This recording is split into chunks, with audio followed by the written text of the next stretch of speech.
screens where you can actually see twice as many tiny pixels. But if you want to speak at any point, as a first option, use the raise hand facility. But if it appears that I haven't seen it or haven't identified you, then simply unmute and just chip in, because I certainly don't want to miss any contributions that anyone wishes to make. We've got one or two folk who have not yet joined us, but we'll hope that they will be with us in due course. Do any of the members of the committee need to declare any interest in any of the matters that are on the agenda today? I'm seeing shaking heads, so I assume not. Thank you. So we have the minutes of the last meeting, which was held on the 7th of January. Nobody has indicated that they're in advance that there's a problem, but can I just check, are there any amendments that anyone feels we need to make to the accuracy?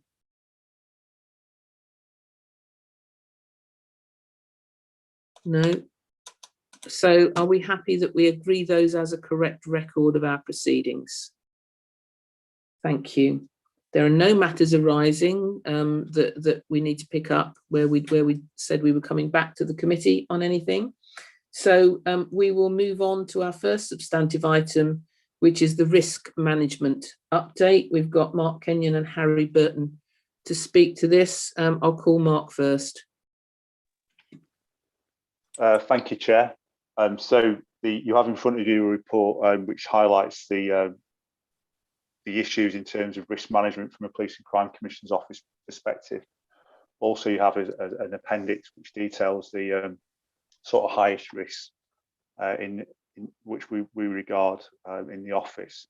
So just remind members, and I know I introduce it the same way every time, this basically the risk management strategy of the Police and Crime Commissioner's Office is around delivering the Police and Crime Plan, including the emergency chapter that was developed as part of the response to managing the outbreak of COVID-19 last year. The risk to policing in West Midlands are the priorities and actions detailed in the Police and Crime Plan not being delivered.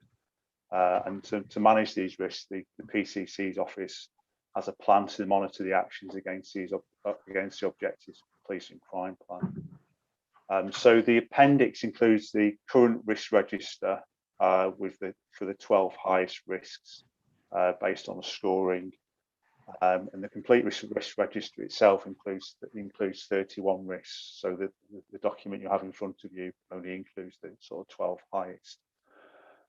In terms of the review that's taken place recently by senior managers in the OPCC, there's been no movement on scores since the committee reviewed it last time in December 2020.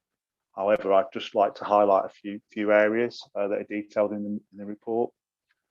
So the medium-term financial plan, obviously linking to the risk around resources, was updated as part of budget 21-22. And this sets out clear financial projections based on a set of assumptions around costs and funding up to around 24-25. This obviously shows how things will be managed in terms of reserves and also projections around preset increases, things of that nature. Another point to draw on as well is obviously crime levels now have returned to normal levels. And we're aware of obviously significant increases in domestic abuse and harassment recently. And also we're aware of the issues around the criminal justice system. So although the partnership arrangements have improved, court delays have increased during COVID. Obviously, there's a significant risk around youth unemployment across the region, and we have an area in the Police and Crime Plan which looks at around creating pathways to employment and training for young people, and obviously this is something that is a big concern for the whole country in terms of youth unemployment. There's the things that the force are participating in and the office in terms of the Kickstart programme, And also, obviously, we have the general recruitment campaign, which is taking place across the force in terms of the uplift programme, and also the impact on police staff levels as well, in terms of those being increased. On the other things, the Commissioner has seen as a priority in terms of things like the cadet programme as well. So in terms of developing modern police force, the risk around this remains the same as they do with all the other risks which I've mentioned already. But this is really around the fact that a police officer uplift programme is going well within the force. The target for the extra officers within the current financial year has been met. And this includes the extra 200 officers the Commissioner committed to in terms of the efficiency programme and the precept increases which happened over the last couple of years. Members will also be aware of the fairness and belonging plan that has been developed in conjunction with the Chief Constable around increasing the diversity of the force. So that's it, Chair, in terms of an introduction. I welcome any questions. Okay, are there any questions for Mark on what he's had to say? Richard? Oh, all of the members have got it. So Richard, then Gurinder, then Kath. Yes, thank you, Chair, and thanks, Mark, for the introduction. I'm just slightly puzzled that certainly on the OPCC register, there's no movement, but you're describing quite a period of change, of things moving. So it'd be helpful if you could kind of reconcile the dynamic environment that we're in, but the no reported movement on the risk register. And I guess kind of supplementary to that, I'm just interested to know how risks get onto the risk register or get taken off them as part of that overall kind of turnover of risk information, please. Yeah, sure. Sorry, I thought I was on mute. Thanks, Richard. Yeah, so the points I've talked through really are the points that I consider to be the most important in terms of the last sort of 6 months. The register we looked at in December also really accounted for most of these things that I've already talked about. I think the one thing that has possibly changed is really around the development of the medium-term financial plan as part of the budget, which is obviously a mitigation rather than an increased risk. But I think really what I was trying to point out really is a lot of those points are raised were there in December, and they're ongoing issues. Obviously, there are things around unemployment, crime levels, things around the uplift programme which I referred to. I think we're there in December. So I was just really drawing them out again, really, for members, just to emphasise the points around the current status in terms of the risk register.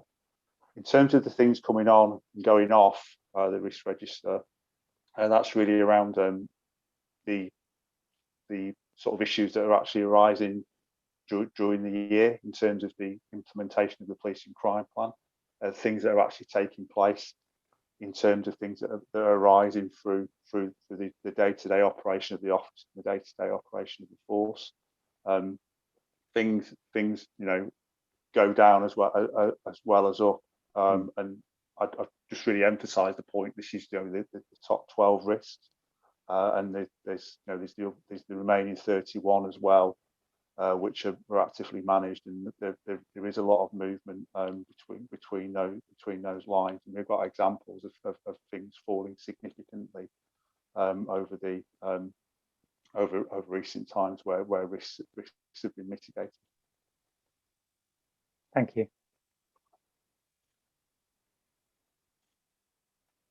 Thanks, Mark. And the members of the committee did have a workshop on risk management. I think it was rather just before you joined us, Richard, but in whatever form this committee continues, that's probably something that a new committee would want some induction on, so that they could see and feel how that was approached. So Gurinder next. Thank you, Chair. I wanted to ask about a kind of a general point in regard to 2.14, 2.15 in the report to do with the emergency chapter that was put together in response by the Police and Crime Commission, the Office of the Police and Crime Commission, in relation to COVID, at the onset of COVID. The risks relating to that are now that included in the risk register, but the whole management of the emergency chapter, I think, has been a really strong example of scrutiny and accountability over this period.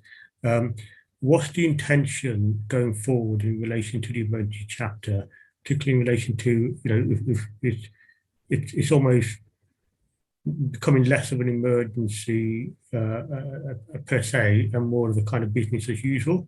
And is there a plan to kind of merge that into the normal business of the office and the force? Yeah, thanks, Brenda. So I think the way that will be managed, I think, in a sort of quite an easy way to answer it, is the fact that obviously we'll be developing a new police and crime plan when the new commissioner starts, and that will take on board really obviously the priorities of the commissioner, and that will factor in all the issues that have arisen through COVID, and it will be managed through that mechanism. We all know in our personal and professional lives, the impacts of COVID are going to last for a significant period of time. So I should imagine, the implications of COVID on policing will feature in that, and then we will manage that through a delivery plan in the office, and then that will feature in the risk register as well. So I think you've hit on an important point. If we continue to operate the risk register in this way in the OPCC, obviously the risk register will change significantly when the new commissioner starts, because it will reflect the new police and crime plan, and obviously COVID will be part of that, as I've just said. Thank you. Thanks, Mark. Jonathan's hand went up and then come down again, and I'm guessing it might be because he was going to say what Mark has just said. But did you want to add to that, Jonathan? The bulk of it is exactly as Mark has said, Chair, about the role of the new police and crime plan. The statutory functions, of course, of a police and crime commissioner remain unchanged after the election, but we're already aware that candidates who are potentially putting themselves forward for election as PCC have different views about how to exercise the strategic direction and holding to account function. So while there will be a new plan that will no doubt absorb the sorts of issues that Mark has raised, our approach to the actual delivery of how do we demonstrate holding to account, how do we demonstrate strategic direction on an ongoing basis will probably be quite different. So, for example, one candidate has already talked about not having a strategic policing and crime board, and if that person is elected, we'll work with them to make sure that they exercise their statutory functions appropriately, but clearly in a different way. Okay, thank you. Okay, so Kath then. Chair, just to make sure I'm not out of sync here, my questions are regarding the force risk register. So let's, if then we'll wait for Harry to do his presentation then, and then you can come in with your questions. So if there's nothing else on the PCC half of the item, Harry, can you come in now? Thank you. Absolutely. Good morning, everybody. My update this time around is in two parts. So there's the usual summary of the risk register and any changes to that. And then in the second part of my my report, I've outlined the initial review of our organisational risk management approach that my team's undertaken over the last 6 months, as we thought it'd be useful for you to see some of the initial findings, and for me to just talk very briefly about some of our intentions around that. But I'll start on the risk register itself and the updates to that, particularly if there are questions around that. Members will note that in the report, I've highlighted a couple of changes up front in section 2.3, similar to what Mark had talked about in terms of the criminal justice backlog, and the fact that whilst we'd seen some reductions in that backlog prior to Christmas, that again has slowed, unfortunately, with the onset of a new lockdown. The other update that is, again, probably mostly COVID related is on the recruitment, retention and workforce resilience side. And that's more to do with some of the plan changes to our estate, and again, some of the slowing in part of that, although we still are making really good progress on some of the kind of signature estate developments that we have, like the C3 development at Park Lane. But we've also just added a little bit more detail on that that workforce risk around, I suppose, the well-being piece, again, recognising the potential kind of longer term impacts of coronavirus on the workforce. The other risks in the risk register, I think there has been some movement in terms of trends. So we've seen a couple of risks drop down from high to high medium, but then we have seen a couple of risks go up from a low medium to medium and a medium to a high medium. So there's a bit of movement sort of on multiple fronts, but there aren't any kind of true new corporate risks. Rather, we've added more detail around some of the nature and mitigations related to some of the risks. So I'm happy to just touch on some of those, to help with the committee's understanding.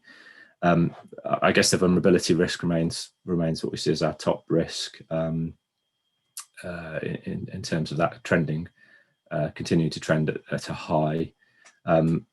I think we continue to see in the crimes that we record an increase in things like stalking and harassment, and obviously with the sort of focus now around gender-based hate crime and the kind of responsive policing and recording more crime of that nature, I think we'll continue to see increases in demand and complexity around those areas. The WMP 2020 benefits realisation risk is the other one where I've added a bit more detail in that sort of high category. So we recognise with Connect Go Live being imminent that there is some increased risk to the force around disruption in terms of working practices and productivity, although we're very confident about the mitigations of those risks in terms of the gold, silver, bronze setup that we have around that. And the executive will be making a go, no go decision on that in the next week, I believe. The other risks, I think they're at the higher end, are around demand management. So whilst we haven't necessarily seen a kind of tempering of demand because of the lockdown, we have been doing some work in the last 6 months, particularly around non-emergency demand, where we've really seen improvements in response times, which we think stands us in good stead for what we expect to be, I suppose, a rebound from a demand perspective as we move towards the summer. The other one that I've touched on in the report is around information management risk. So we've added a bit more detail around the crime data integrity element of this risk. As I may have touched on before, and as I'm sure the Deputy Chief Constable's talked to you about, we have put in place a team called the Log Quality Team, who've been assisting with the assurance and compliance processes around crime data integrity.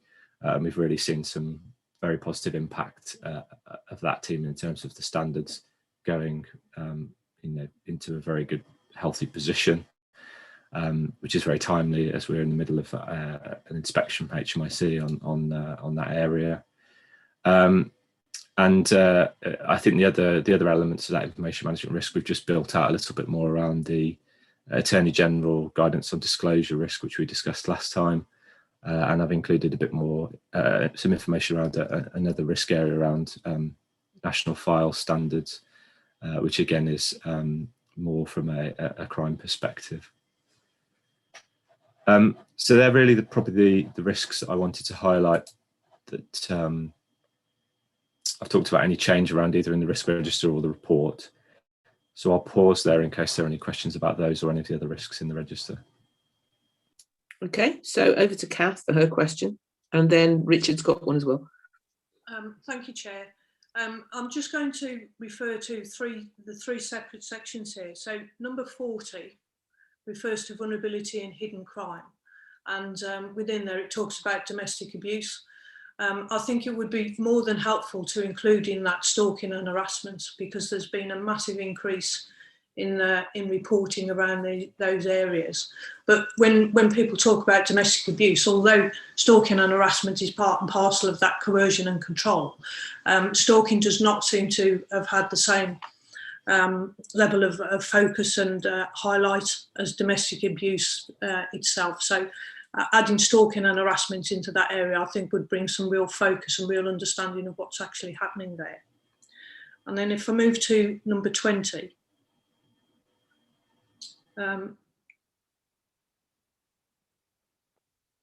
it's the which refers to rape and serious sexual offences.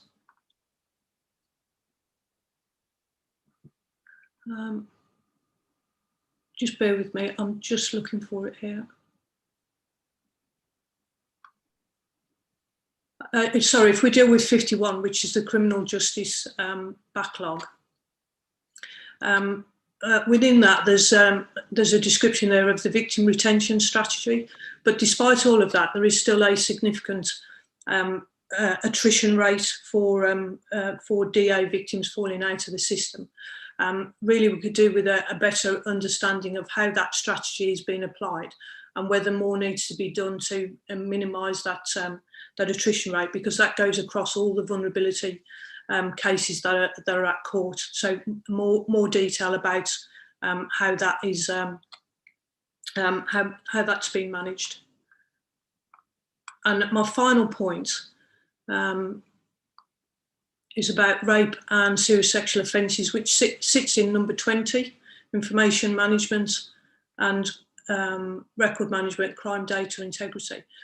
Within that, it identifies that the service level agreement for CPS managing rape and serious sexual offence cases is going from 28 days, which is quite long enough, to 56 days, which really sounds quite horrifying given where we are with some of the focus on violence against women and girls. So some real understanding of what the cause of that is and how that's going to be mitigated, and what more can be done to bring those decision dates down rather than up. So those are my questions around the vulnerability aspect. Thanks, Kath. So the Deputy Chief Constable wants to come in on your first question, I think, before Harry then responds to the others. Vanessa? Thank you, Chair, and thank you, Kath, for raising those. I just wanted to provide absolute clarity to the committee regarding the issue you raised regarding stalking and harassment. And I think Harry's narrative around domestic abuse was entirely accurate, but there are times when the narrative sometimes gets confused.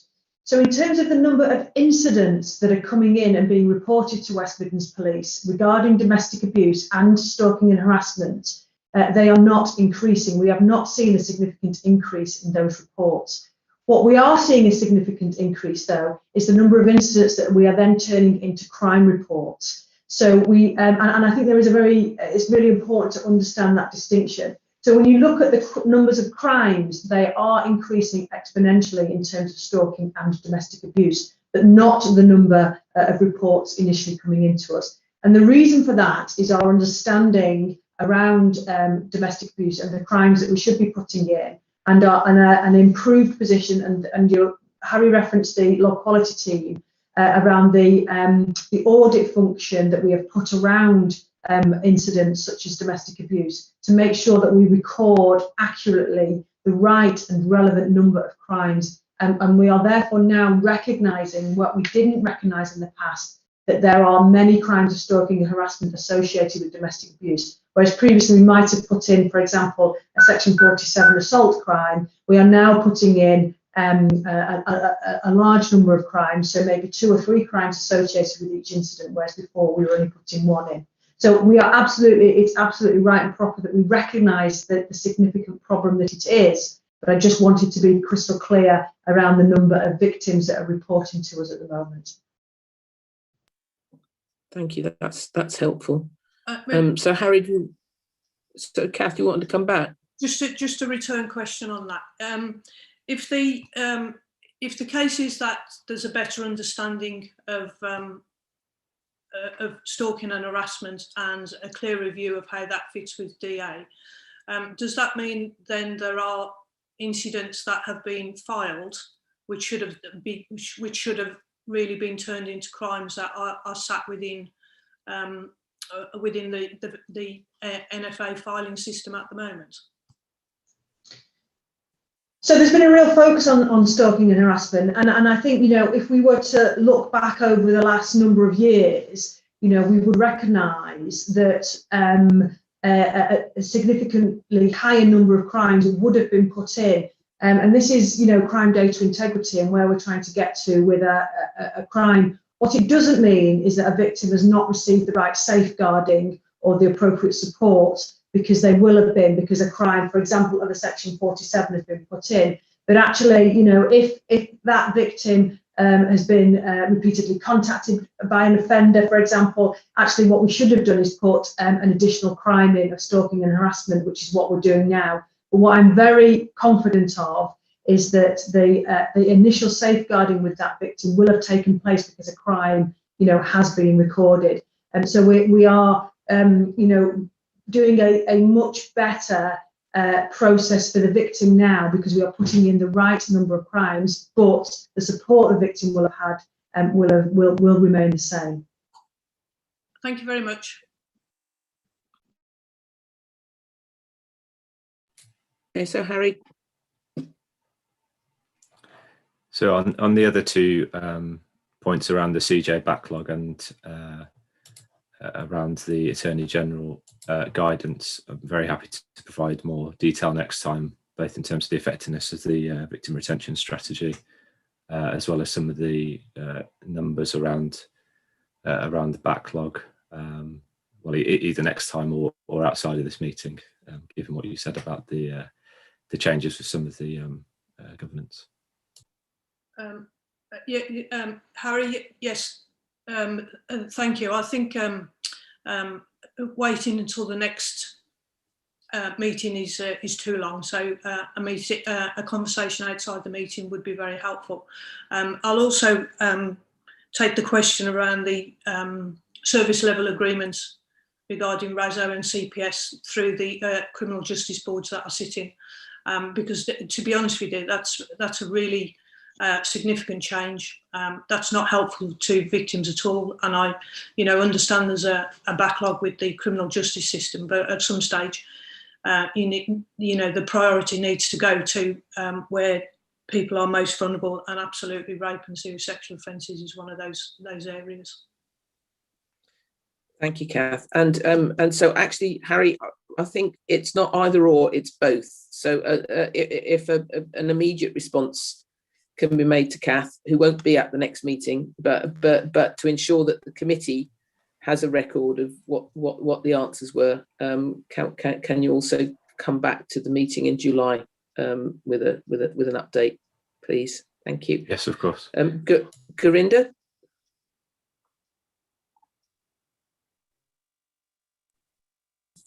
Okay, I've got two questions. One is the risk on Brexit, number 47, I think that was. So this shows that it seems to have levelled off. I'm just wondering whether there's any kind of narrative in relation to that. Now we're well into the period of Brexit, and how we foresee that panning out. We would have had some experience now of, you know, information management and sharing information, things like that, over the period of time, and where we expect that to be heading. And then secondly, on there's a risk on uplift and a risk on recruitment, retention and workforce resilience. And I'm just wondering whether there's nothing in the narrative about the diversity of our workforce, and I'm just wondering whether that should be considered as part of the risk register. The importance of improving the diversity of our workforce has been taken very seriously by both the Police and Crime Commissioner and by the Chief Constable. You know, we have made some progress in that, but it's not something that we can take for granted in terms of the uplift and going forward, and it's something we need to work hard at. I'm just wondering whether that should be included in the register as well. Thank you. I'm sure there is a reference to diversity. It may not be in that risk, but Vanessa, you were offering to provide an answer on that. Yes, thank you, Chair. And just in relation to Grinda's first question regarding the EU exit, I think that is a decreasing risk for us. We were very uncertain at the beginning, as you know, we discussed at this meeting, what was going to happen with the Birmingham Airport as well, being a point for us. And also, how that was going to develop was very unknown. So I think it's a decreasing risk at the moment from a policing perspective, as some of the concerns have not manifested themselves for us. Obviously, it's hard to predict what's going to happen in the future, and things can change, but we do have a strong plan around it. It is regularly reviewed, but at the moment, I'm really comfortable with where we are, the plans we have, and the fact that I think this is a decreasing risk.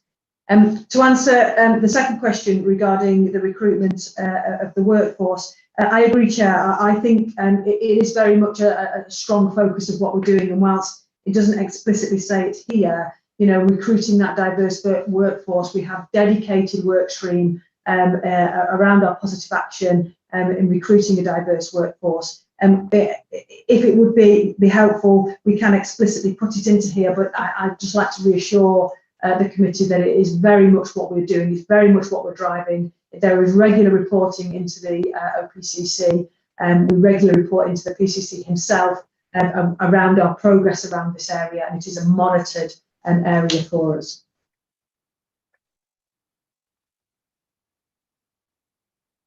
Okay, thank you.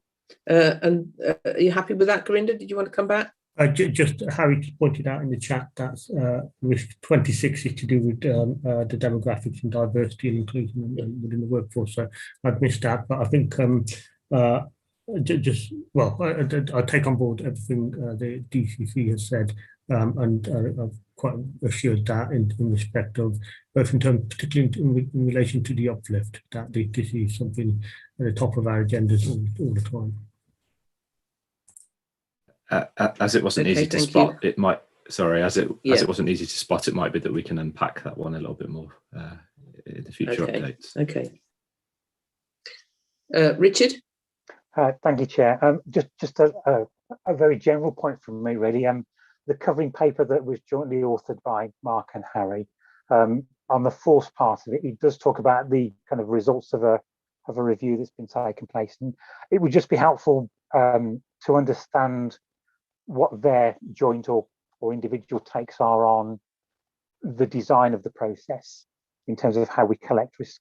I'm particularly interested in, given risks and uncertainty, or how we kind of respond to uncertainty, how agile or aware we think the process is to pick stuff up and respond to kind of new threats and opportunities.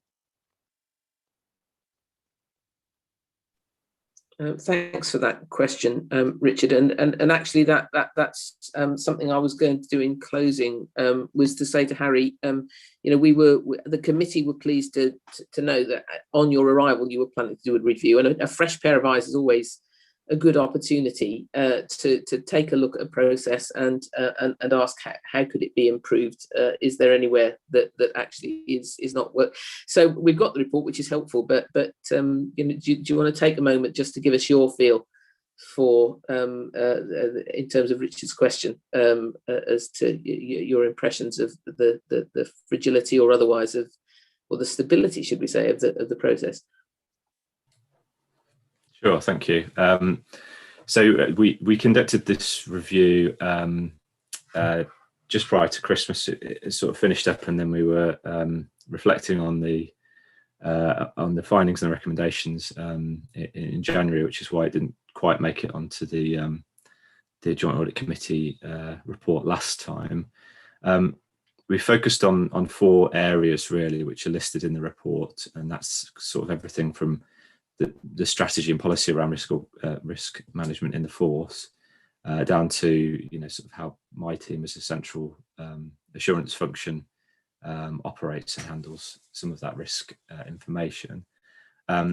and I guess we were looking to see whether there was any difference in practice at that operational and more strategic level, particularly because I think at the strategic level, that's where there's the link into the OPCC.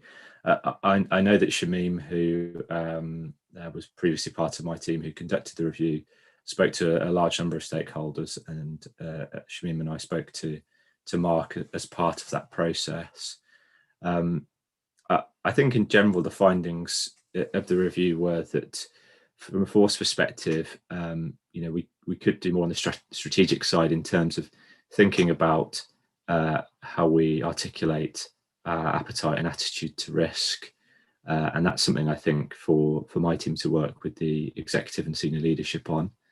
And I also think that one of the things that came out of the conversation with Mark actually was this question of a risk management strategy for the force, because I think some of the guiding documentation around our risk management approach is probably due a refresh as well. We also recognise the opportunity to introduce a suite of risk indicators. We've started to use trend information, as you'll be aware, but some more clarity around those risk areas and the development of management information and dashboards alongside that, I think, is an opportunity. And we've very much been thinking about that as we've been looking towards the new financial year, thinking about adaptations to governance in the organisation, and putting in place our performance framework for the new year. So I think in terms of the mechanics, a lot of this at the strategic end is in hand, and I think there's certainly an opportunity to join up, particularly with the new police and crime plan that will be drafted to establish those areas of common interest and make sure that our kind of risk narrative and analysis is aligned to that. At the more operational end, I think we recognise that that the task of continuing to raise awareness and upskill colleagues will need to continue. And I'm pleased that I've now got a senior governance, risk and assurance manager in my team as of this week, who'll be helping me with that endeavour. So we very much see that there's an opportunity for us to work with the business in terms of increasing awareness. I think the other point then is a similar one to the strategic point, which is the kind of local practices, the hard guidance and policy information that exists in the organisation is also something we recognise that we need to keep on top of. Again, my team's been really focused on that over the last 6 to 9 months in making sure that everything is as up to date as it can be, so that everyone's singing off the same hymn sheet when it comes to risk management and how we do business. So I think that they're kind of the core findings. I've got more reflections to do about how my team can best provide that facilitation and internal challenge, and I think there's still massive opportunity for us to kind of work on that relationship with the OPCC, both with Mark and with Lynn, to ensure that when we're looking at those strategies and plans for audit and for risk, and some of the kind of governance changes, I suppose, and commitments that we're making, that we have visibility on both sides of the fence. Thank you. That's very helpful. Thank you. Thank you. So thank you to Harry and Mark and to all the questioners for some useful drilling down into some of those items. It's very helpful. Thank you very much. I think that then concludes our discussions on the risk paper. So we'll move on to our regular update on the activities of Her Majesty's Inspectorate. We've got Inspector Rachel Jones-Barnes with us for the first time today. Is it Jones-Burns? I beg your pardon. Yes, it might on the On the agenda it says Barnes, but I can see from your self-description it's Burns. So welcome. If you could give us a brief introduction on the key points in the paper, and then we'll see if there are questions. There's a lot of static, and I don't know if that's, I don't know quite. I'll go offline and we'll see if it's still coming. If everybody who's not speaking can make sure they're on mute, that might help us. Thank you, Chair. So starting off with last reporting, you were given an update around the recommendations which HMIC FRS hold with West Midlands Police and the constant governance process about progressing those and ensuring an accurate sign-off. Since the last meeting, there have been 2 further recommendations signed off in relation to crimes against older people and police initial response to hate crime, which means that we're currently carrying now 89 recommendations which are owned jointly by HMIC, FRS and WOP. They are constantly scrutinised with the portfolio holds, as you'll be aware, and we are trying to work alongside the field inspection work to make sure those are constantly reviewed. With the next large panel chaired by Deputy Chief Constable Jardine based in July. So by that point, we hope to have more signed off on what to report with. I'm aware that 4 recommendations have currently gone through to HMIC FRS around child protection issues with sign off as well. So we continue to work with them around those areas of business. Looking forward though now to what's the forthcoming HMIC FRS involvement with West Midlands Police. They have confirmed that on the 14th of June to the 10th of July, we will enter our formal field inspection process. This is the HMIC FRS programme, which draws together evidence from its annual all-year evidence gathering and is conducted approximately every 2 years to look at assessing the effectiveness, efficiency and legitimacy of the police, and then that's used so the public will be able to judge their performance, their force and policing as a whole. We fall into a period of inspection around similar forces of Merseyside, West Yorkshire and less similar Diffid Powers, so there's a high activity period for HMIC FRS. They'll be specifically looking at cutting crime, protecting the vulnerable, antisocial behaviour and calls for service, with a very specific timetable which involves a high amount of activity around on-site evidence gathering in terms of data reviews, focus groups, one-to-one interviews with everyone from tactical strategic leads around specific subject areas. And so far in that programme, we've had inspections around the West Midlands Armed Policing Unit, which has proved to have some positive feedback. The full feedback won't come until the end of the field reporting period, which will be at the very end of July, so may not fall into our next Joint Audit Committee meeting, but certainly beyond that in terms of real detail. They have also conducted the inspection of serious and organised crime in early March to assess how good we are at disrupting serious organised crime, how we use our intelligence and how we prevent people from engaging or perhaps re-engaging in organised crime.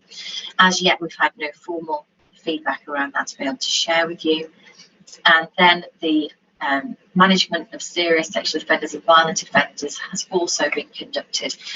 This has required a huge amount of casework building and review of data. They have come back to us for further documentation to ensure they're doing a really detailed review and have used specialist inspection staff with them to look at that. So again, at the next meeting, I'll be able to report back on where that sits. As well as doing the all-force inspection, you'll be aware that HMIC FRS also do thematic inspections, which can take a national stance. And since the last meeting, there have been several reports which have been reported back upon. The most recent ones are the National Inspection of Disproportionate Use of Police Powers, which has been spotlighted specifically on stop and search and the use of force, which was published publicly on 26th of February. It looks at how forces equip their officers and staff to interact effectively and fairly with the public, and how well forces learn from reviewing their body or video footage, how disproportionality stands in the way force is used upon people, and whether disproportionality exists in the way stop and search powers are exercised. It's a complex area, and there have been a number of national recommendations, 8 specifically, which will be encompassed into our risk register and look at where that sits underneath the security portfolio. There is room for improvement in all forces nationally. West Midlands on this occasion have been highlighted though for a significant amount of best practice within this area of business. So the creation of our fairness in policing team has helped us engage more sensitively and awarely with the public. So, for instance, internally holding brave spaces meetings which look at how officers address perhaps their personal biases, how they come to have a train of thought, and what we can do to support the growth and change process for individuals. We've invited in members of the public to speak to officer safety training and to share people's views so officers have both sides of the process. We review body-worn video footage as part of training and individually within teams, so people could look at how they can learn and grow from the experience. And also reflective learning practice, and individuals in the community have been interviewed post stop and search to share their experiences. So we have a really engaged process using real life experiences, which are perhaps the most impactful in training for the officers. In addition to that, there has been the thematic inspection on policing protests and whether we're getting the balance right. Clearly that is a highly topical matter at the moment, and it looks at how we manage our policing of the protests of a really vibrant and tolerant democracy, and whether we have the balance right, taking all people's views into consideration. And the findings around this report are that police forces nationally are usually very good at planning for protests and work effectively with other organisations to gather information and use of technology. Perhaps not always entirely accurate at assessing the level of disruption and striking the correct balance between the existing community and those who come to our regions and areas for protesting. There have been 4 areas of improvement suggested and 12 recommendations to force, leading through to 5 potential changes to legislation. Again, West Midlands have identified those recommendations. We'll be working through them as part of our ongoing development. We were highlighted as a force for the use of our staff associations, for instance, in terms of identifying what the impact to our wider communities may be. On the ground, use of technology for local communities to share their views through to operational officers. And it highlighted as well that we have a really robust communication system where on-ground officers feel able to challenge upwards and to discuss decisions that have been made to ensure that they are absolutely correct and appropriate in the in the real situations that they're encountering.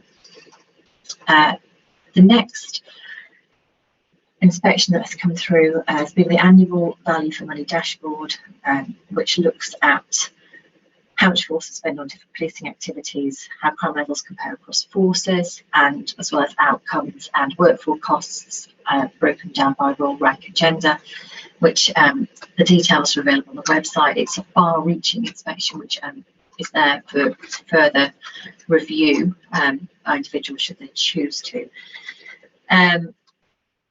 Coming back to our current inspection timetable, however, around Peel.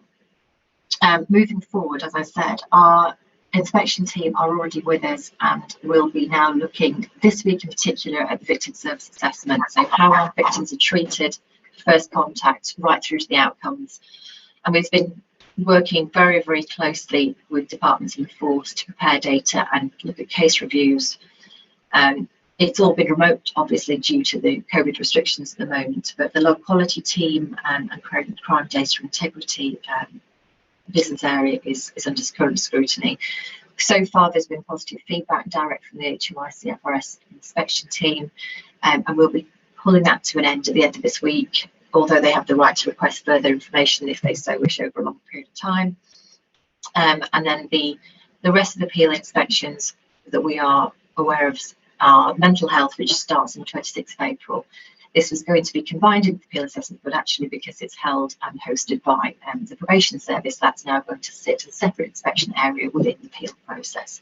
And then coming up to end of June, we'll be looking at counter-corruption and vetting, which we'll report back into the next meeting. So by the time we meet again, there will be a significant amount of work taking place within the force area. I'm happy to answer questions. Thank you very much. Very thorough report. Richard, you've got your hand up. Yeah, thank you, Chair. Thank you, Rachel. Just a very general question for me. At the bottom of page 1. Sorry, hang on a minute, Richard. Rachel, could you go on mute? If Rachel goes on mute. Okay, Richard, now I think we'll be able to hear your question, Richard.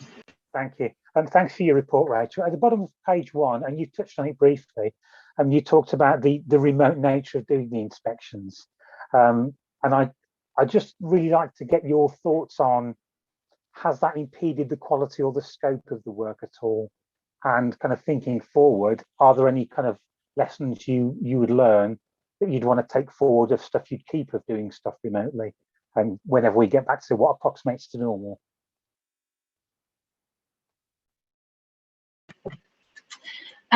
Thank you. So in practical terms, the remote access has given us an opportunity really to focus in on ensuring that the right people are being present at the interviews and the focus groups. It has also made it easier for where further requests are made for interviews to clarify detail, that we can organise actually really quickly. So we're meeting the timetables around HMRC FRS requests faster than usual, and it's more focused in terms of who they want to speak to. So that aspect has actually been better, I think. If the COVID restrictions allow towards the later dates in July, then it might be that there's some on-site evidence gathering, which will allow them to come out to us. But really, I think there have been very few drawbacks in the first instance around those. People are able to access from wherever they need to be. The focus groups have been quite smooth running, and to be fair, at this point in time, since we have no other option, I think it's been the best we can make of it, to be honest.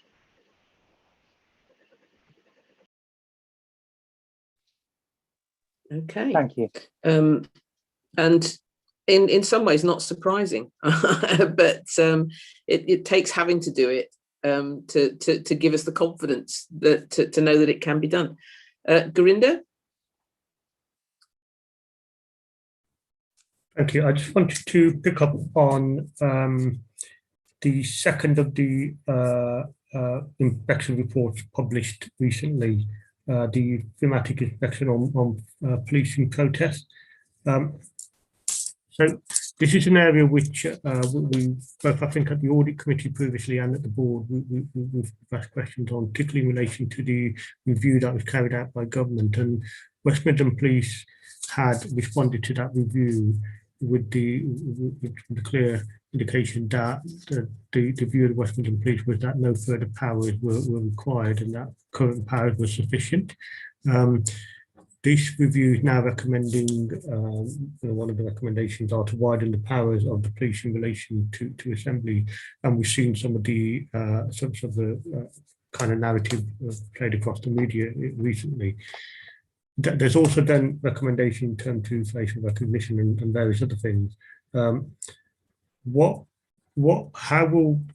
is the force use view in relation to that, particularly as the force was quite clear that they didn't require further powers, and then how will the force be engaging with communities to ensure that the use of powers that may any powers that are brought in, that the use of those in the West Midlands are commensurate in terms of the need, but also have the confidence of the communities. I think you raised a really good point. Sorry, Chair.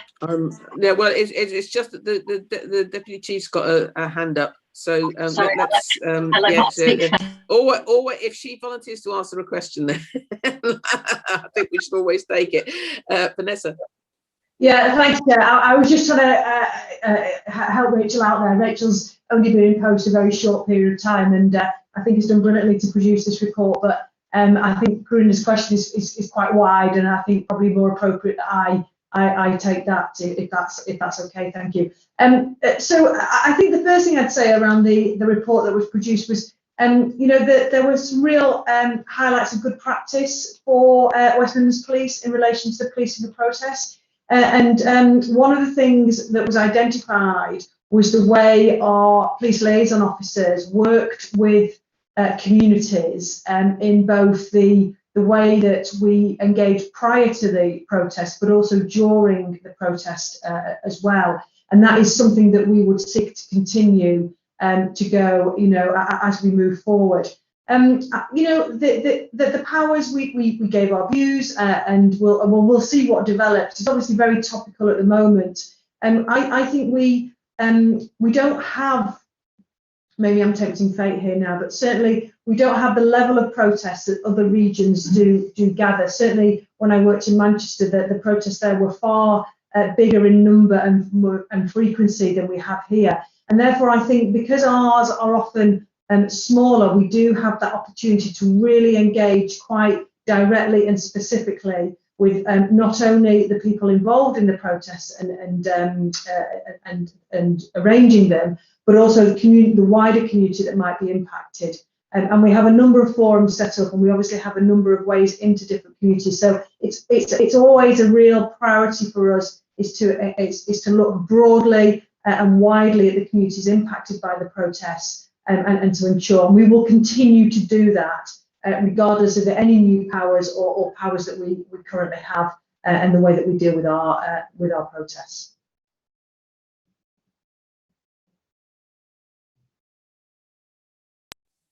Okay, thank you very much for that. So I can't see any other hands up. So Rachel, thank you for your report. That's very thorough, and we'll be interested to see when we come back, the few of us who come back in July, how that quite a substantial body of work that's pending will have panned out. Thank you for now for that report. Thank you, Chair. Okay, so the next item is the Treasury Management Strategy, and I've had a note to. Is there somebody wanting to come in? Okay, I've had a note that Neil Chamberlain's going to present this in the first instance. Yeah, thank you, Chair. I just want to introduce the committee really to Ravi Lakhani, who's joined the force in November. Obviously, this is Ravi's first joint audit committee. Ravi's joined us as Head of Financial Accounting and Tax, which is a really pivotal role for the committee. As you'll see today, you know, the work Ravi's done already has been fantastic, developing the Treasury Management Strategy. He'll also talk you through the changes into accounting policies, but he'll be a real key player as well in terms of our link with our external auditors.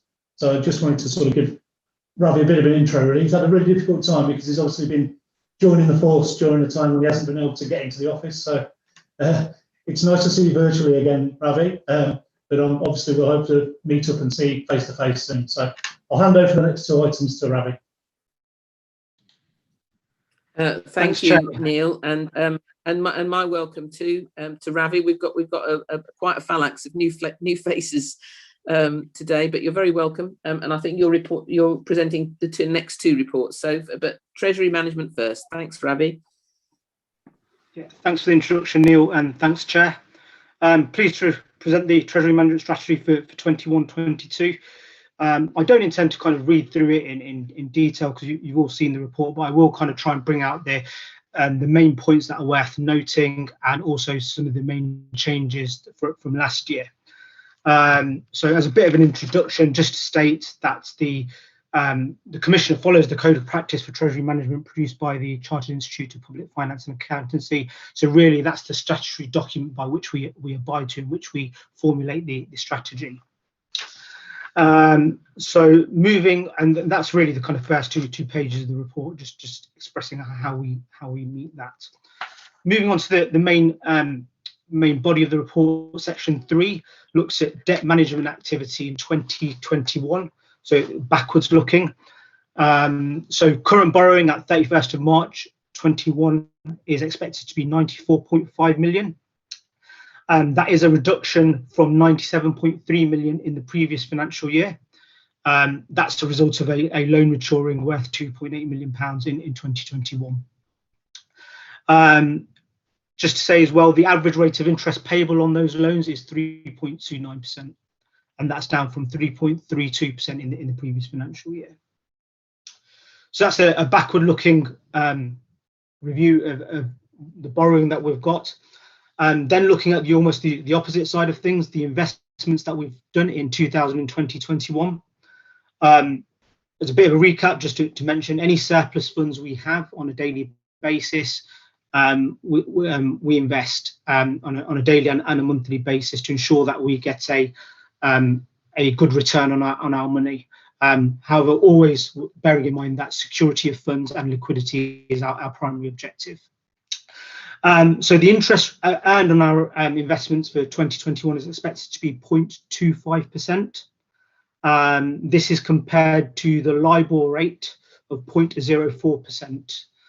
So that represents good performance amid concerns about Brexit uncertainty, coronavirus, and further expectations of a bank rate cut. So pleased with that. Just to mention that going forward, the benchmark which we measure our investment returns against will no longer be the LIBOR rate. Instead, it will be the Sterling Overnight Index Average, which is abbreviated to SONIA. This was a recommendation by the Bank of England.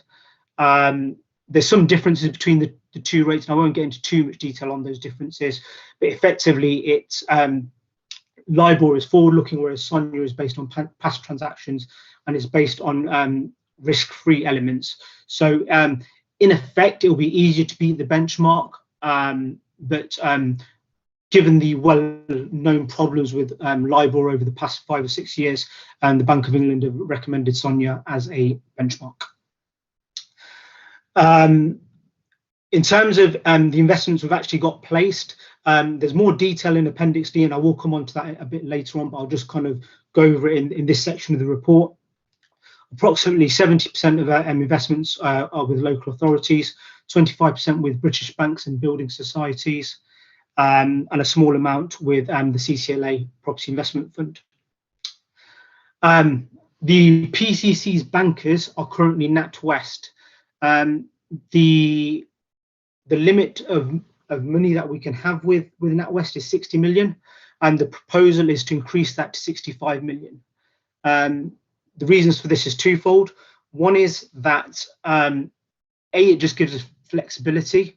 So should we start getting in more grant income and further money from the Home Office and central government, it gives us flexibility that we can hold money with NatWest and not feel the need to find money, a home for that money, just because we're breaching the group limits.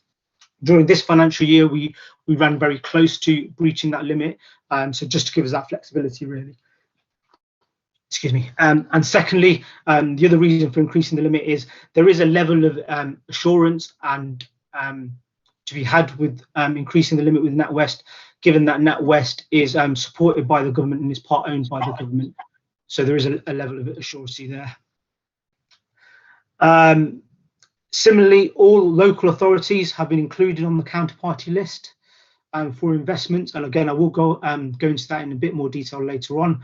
But just to say, during 2020-21, some local authorities nationally did issue Section 114 notices, which is effectively a statement to say they cannot balance their budget. As a result of that, Ravi, you weren't at the last meeting, but just to say to you, we did go into this in some detail at the last meeting because we got funds with Croydon, and given the history of the force, where our money is a grave concern. So you don't. I mean, it's by all means refer to it, but you won't need to go into that into detail and describe it in depth because we covered that at the last meeting. Okay. Yeah, no problem at all. So yeah, just to say, kind of, we do a level of due diligence on any investments placed with local authorities there. And then really moving on to section 5 of the report, just to comment on interest rates.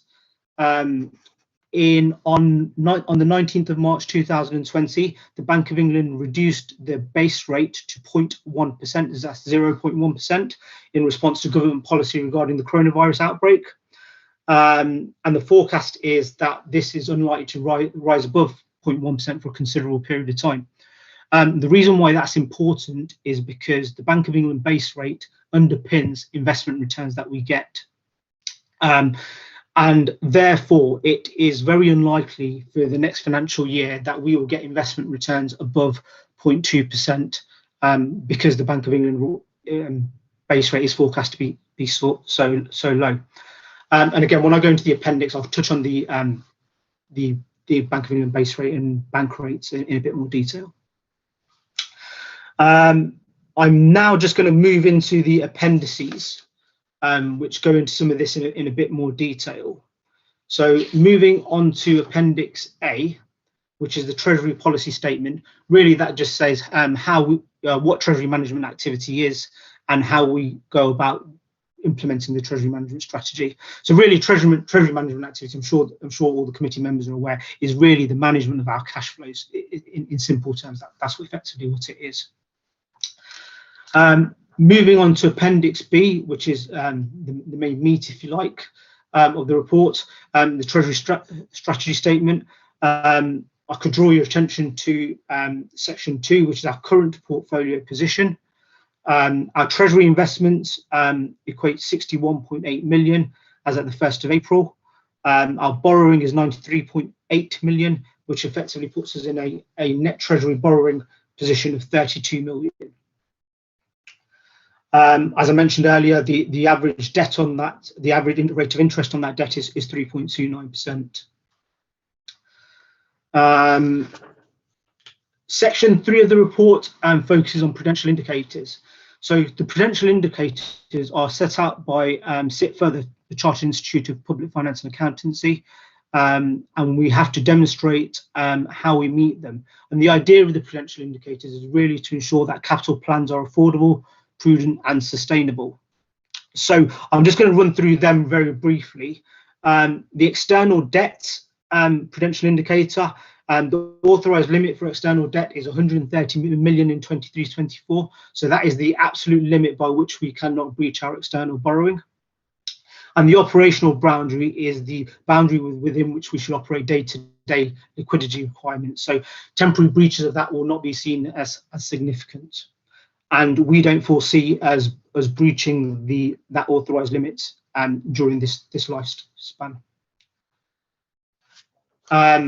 Interest rate exposures, that prudential indicator is just about the maximum amount of borrowing that is exposed to variable interest rates. So we have 20%. We currently, none of our borrowing is exposed to variable interest rates, it's all fixed rate. So the Commissioner is well aware of the interest rates he will be paying on his investments. And you'll see in a moment that any future borrowing that we will be entering into will all be at fixed rates. There'll be nothing at variable rates. And that makes sense in the current environment where interest rates are so low. The next section is just around maturity structure of borrowing. So when borrowing matures, just to make sure that borrowing doesn't all mature at the same time, and we're not and the PCC isn't unnecessarily exposed to large borrowing maturing at the same point in time. And then the next and the final kind of prudential indicator is just around external borrowing.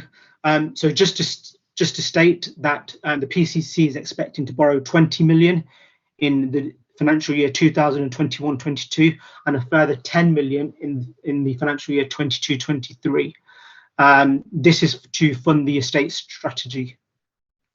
So although that is increasing the level of our borrowing, it's important to know that the flip side of that is we will have an increase in the value of land and buildings on our balance sheet, if you like. So although it will show as a liability in our statement of accounts, there is an opposing side, which is an increase in the value of our assets.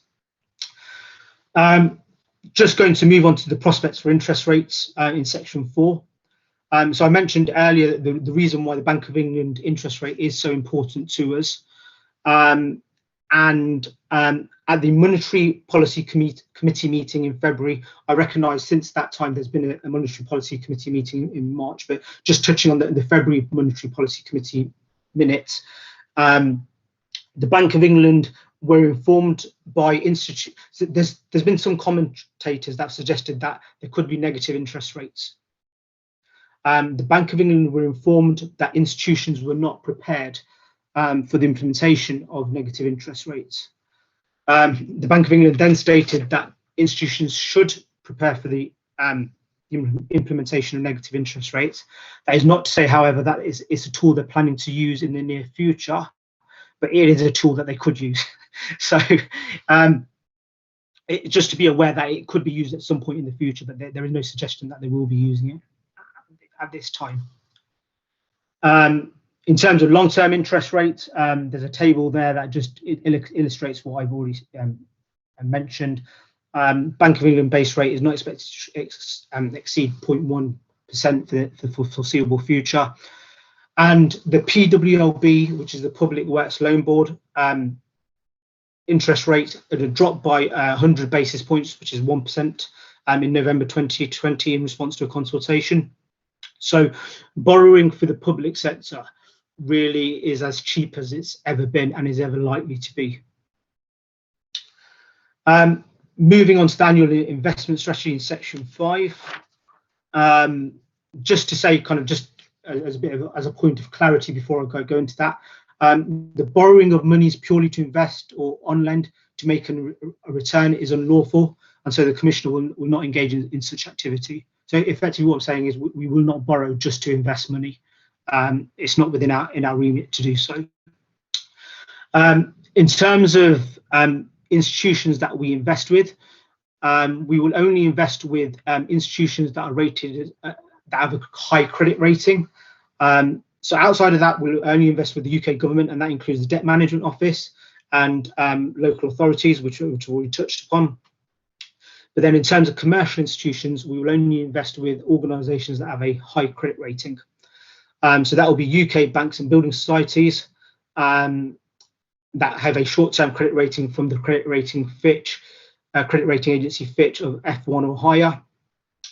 And one point I really want to emphasise is a new treasury management tool that we are implementing for 21-22 are money market funds. So money market funds are, like I say, are to be used for the first time as a treasury management tool by the Commissioner. Really, they're a type of fixed income fund that invests in debt securities, which are characterised by their enhanced diversification and short maturities. So I really want to stress this about money market funds, that they're highly liquid. We can call on them at any point in time. So we can withdraw them with a day's notice, with an hour's notice, whichever we see fit. And they're highly diversified. So and they're probably more secure than investing with any single bank or building society. And the reason that is when funds are invested in money market funds, they typically invest with securities such as government debt and treasury securities, commercial paper, and they can be invested from anywhere between 10 up to 100 different items. Because they're all short term and overnight, they're highly secure. So it's very unlikely that funds would ever be at risk. And the reason for introducing money market funds as a treasury management tool is just to give us that flexibility. So there are times where we do have surplus cash, and we can invest it on an overnight basis to ensure that we at least get some return for our funds. On a daily basis, it would not add up to any significant returns, but over the course of a year or 2 or 3 years, if we were to do that consistently, there is the potential to generate a return that can be used for frontline services. And then moving on, just to say, we will monitor credit ratings throughout the year, and we will add counterparties to the credit list in Appendix C, and remove them as and when they as and when they change. Just to give the committee reassurance, we monitor the credit ratings on a weekly basis to make sure that we do not place investments with any organisation that has a slip in credit ratings.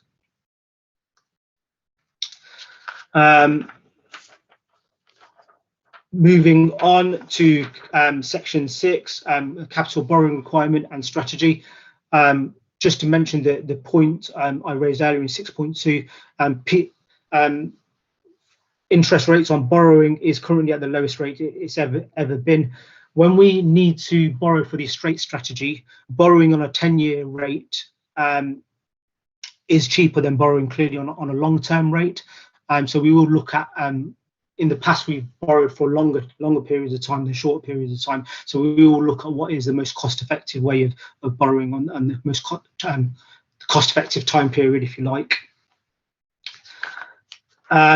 Section 7 just talks about debt rescheduling and premature repayment opportunities. We are reviewing this at the moment. However, if we do want to repay debt early, there is a penalty, a premium to repay to the Public Works Loan Board. That does make early repayment of debt prohibitive, especially for longer term debt. For shorter term debt, it may be economically viable to do so, but we do have to think about kind of short term cash requirements as well. But we're currently doing some analysis on that. Section 8 touches on minimum revenue provision strategy, and that's really just about the accounting adjustment about how we put aside provisions every year to repay that debt. Moving on to Appendix C, that's really the approved counterparty list.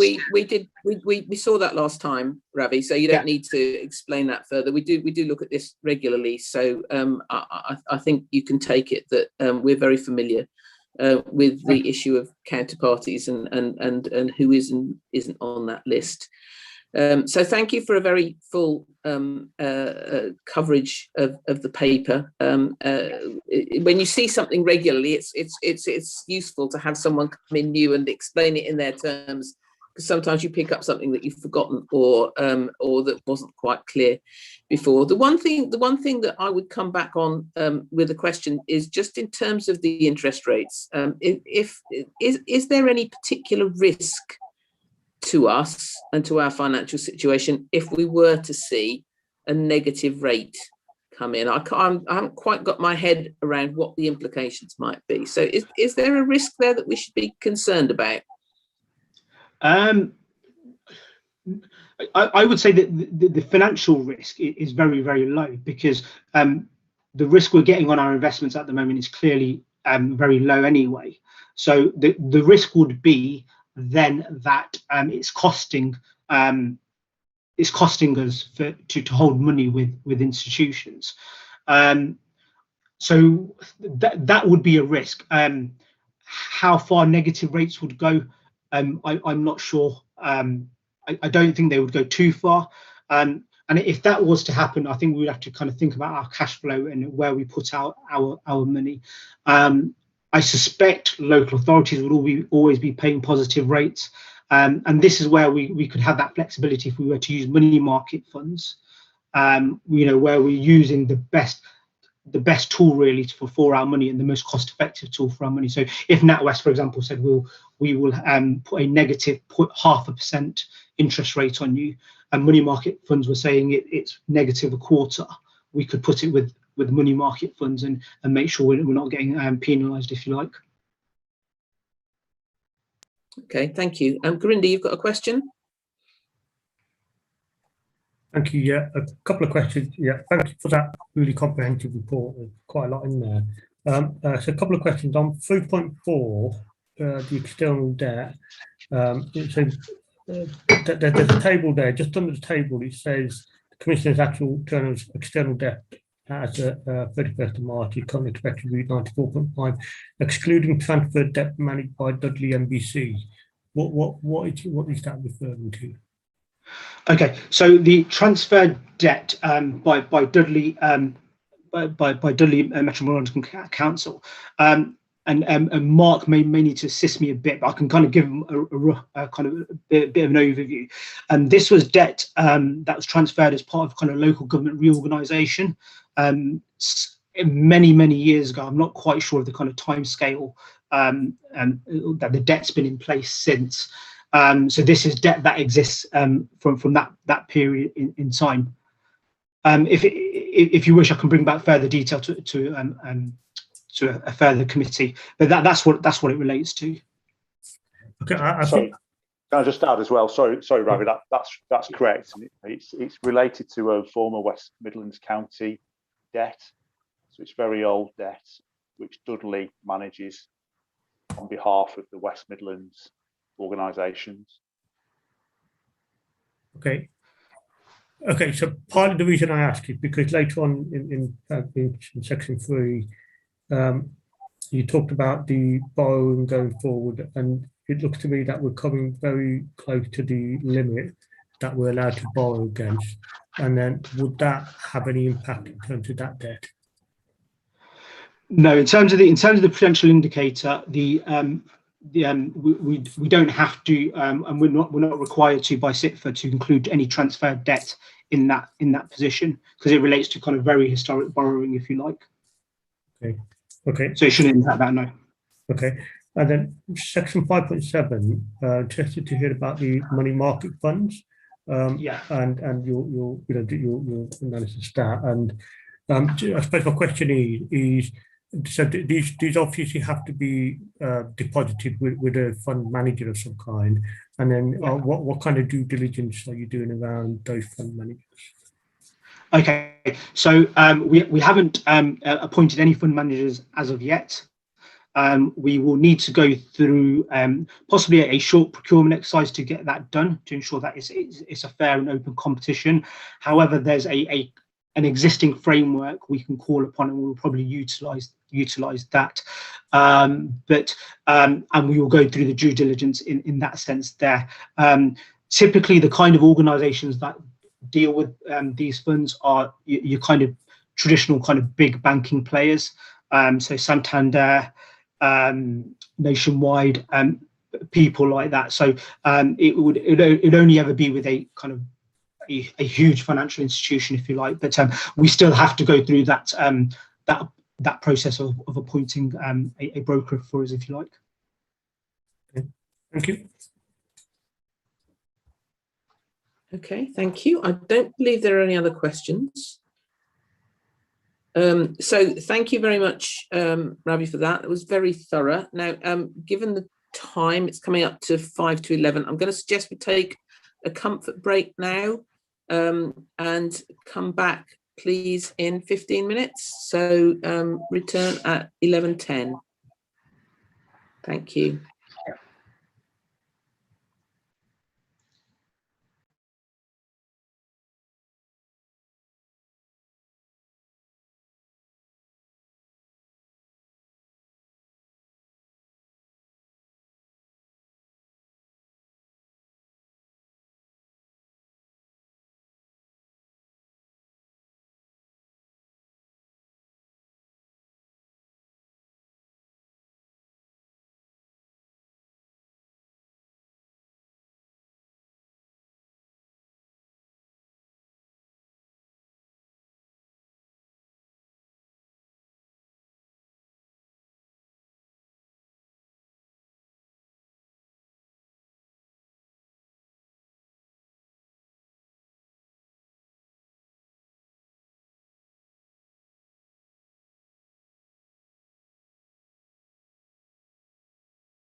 Okay, it's coming up for 11:10. Is everyone still there? Yeah, camera's coming on.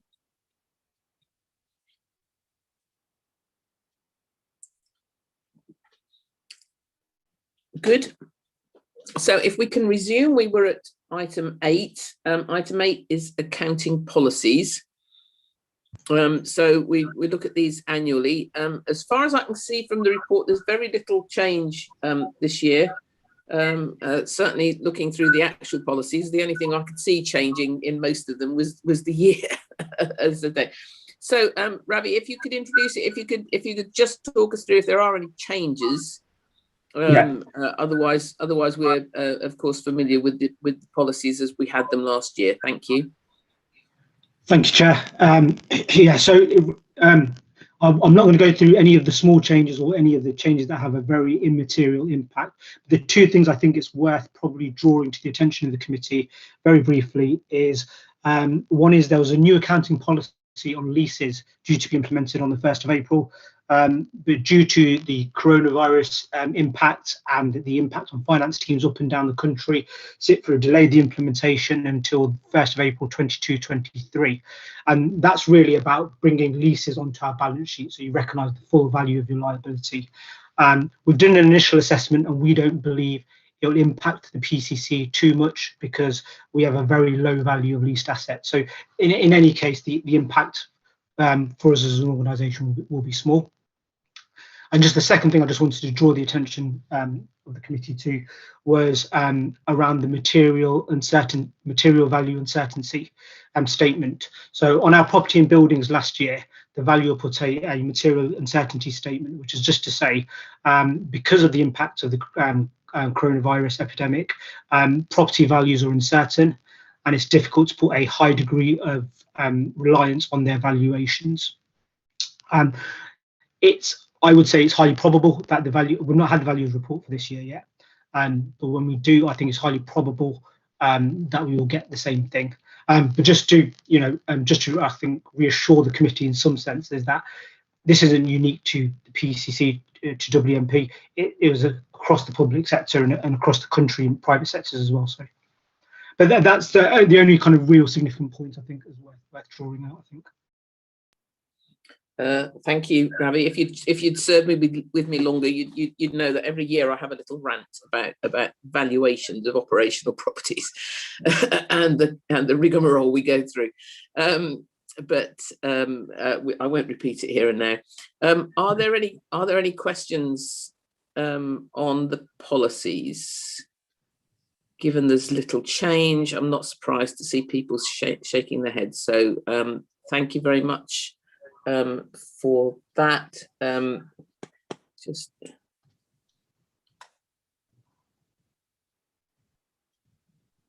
Sorry, I'm just trying to remind myself whether we've got to say we're happy with them or whether we simply receive them, and I can't find it. I'm going to look at Lynn. Are we receiving these? Yes, she's nodding. Good.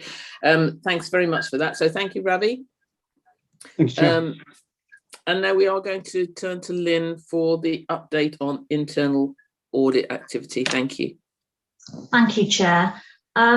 Just to give a brief overview of my report, there have been 8 audits finalised since the last meeting in January, and 3 are in draft at the moment awaiting management action. Unusually for me, there's no limited or minimals to discuss this time. So this might be quite brief. Just to highlight that we have issued 3 substantial opinions in the last couple of months. The uplift and the work that we've done on Commonwealth Games focused on governance and risk.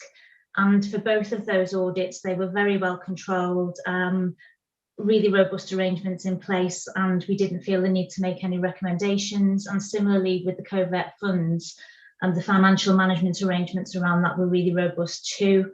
That's usually the case with covert funds. We find them very well managed. The only other audit in that list I'd like to highlight is the sex offender management review. So members will recall a couple of years ago that received a lot of attention because it got a minimal assurance opinion, and it's gone from minimal to reasonable in this latest review. A lot of effort's been put in that area, and the improvements were showing when we actually did the audit. So I'd just like to highlight that one as a sort of positive direction that's going in. Similarly, with the recommendations, there's been quite a bit of movement over the last few months. Those that were sort of hampered as a result of COVID, we're now starting to see movement on, and a number of the long outstanding recommendations that we had have now been closed in the last couple of months. So work is progressing in those areas, and there's a much reduced list now at Appendix 3. The focus over the next couple of months will be on the NFI matches. So we had the data releases in January and February. We've got around 2,000 matches have come up for us to look at and consider for investigation. We've prioritised those to focus on those deceased pensioner matches that are always the highest risk. The majority of the 2,000 relate to creditors where they're potentially flagged as duplicates, but what we usually find is actually they're not duplicates. It's normally where there's a quarterly payment, which is the same amount each quarter, but it highlights as a potential duplicate match. So we have to sort of weed a lot of it out to find out whether there's any sort of true matches for us to investigate, and we're in the process of looking at that now. And the only other thing to say is around performance. I think we're doing really well with our KPIs. The team are working hard to just finish the last few audits that we've got, but hopefully we'll be in a good position, and I'll certainly have enough work to actually give an audit opinion, an annual audit opinion to the next committee. So that's all I really wanted to say on that report. I think you're on mute, Sue. I am. I'd hit it and to no effect. It's always good to see where we've had one report that's been a low opinion that actually when you go back things have improved, and that's the whole point of the audit process. Really pleased to see that, and also I will say at this point, I've been very pleased with the work that internal audit have managed to do in this last year, given the difficulties that we've faced with the pandemic, and everything having to move to remote and people dealing with illnesses and absences. So I think it's a very pleasing outcome. So are there any questions or comments from members on it? Kath? Thank you, Chair. My question is about number 11 in the audit update, which is management of repeats. So much of the commentary there is around policy and procedures. Can we get a feel to what difference those changes have actually made? And you know, why people should feel they are safer now than they were with these systems and processes in place previously? Thanks, Kath. I think it's difficult to give that view until we actually go back and do another audit of that area. So this response is very much based on what management have told us. We certainly haven't closed that recommendation off because it's still in progress, but we won't be able to give the committee assurance until we actually go back and repeat that audit to see what impact it's actually had. We can certainly look to do some testing on that if that's an area of focus that the committee wanted. I guess then maybe the answer needs to come from the police, you know, in respect of giving that assurance rather than having to go through the audit process again.